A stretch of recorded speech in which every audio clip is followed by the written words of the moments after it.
另外2名曾經擔任評標委員會成員嘅公務局人員作供時候就話，曾經收到上司嘅指示，要求調高分數或者係唔使評分，導致特定公司中標。李麗常報道。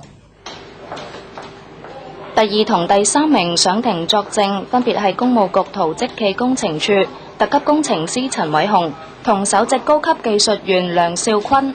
陳偉雄話，處長陸惠才曾經叫佢將標書裡面佢負責評分嘅項目抽起，唔使評分，而呢部分佔總體評分嘅20%左右。結果令到公司之間相差嘅分數拉近。陸惠才並冇解釋原因。因為咁，陳偉雄覺得氣憤，不過佢覺得冇必要同上司抗衡，所以冇進一步詢問陸惠才嘅目的所在。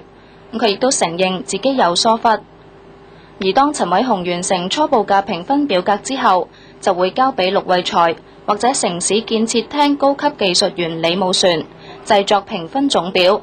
佢聲明，佢製作嘅評分表格冇得分排名，評分總表先至有。佢得知類似嘅情況同樣發生喺其他同事身上，曾經感到唔安全。佢亦都收到上司嘅指示，唔使佢同同事監察工程嘅施工，而係交由顧問公司負責。陳偉雄又話，自己喺06年尾至07年初，因為患癌症需要接受化療，治療後發覺自己嘅記性逐漸變差。法院質疑佢清楚記得細節，但就偏偏唔記得係分別涉及邊幾項工程。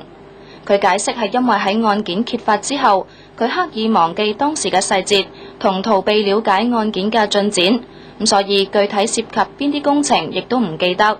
第3名證人梁少坤，佢話曾經負責青州港務局同國際射擊中心電力工程方面嘅評分工作。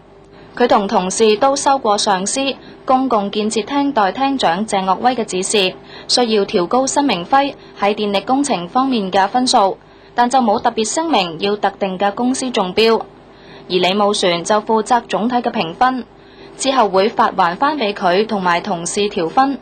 同事之間除咗要集體留低調分之外，仲要上級滿意結果先至可以收工。佢形容調分嘅過程緊迫，要即日交出初稿。佢又話，如果冇經過調分，申明輝就唔會中標。檢察院就批評咁樣對其他公司唔公平。梁少坤亦都承認做法唔合理。澳門電視台記者李麗常報道。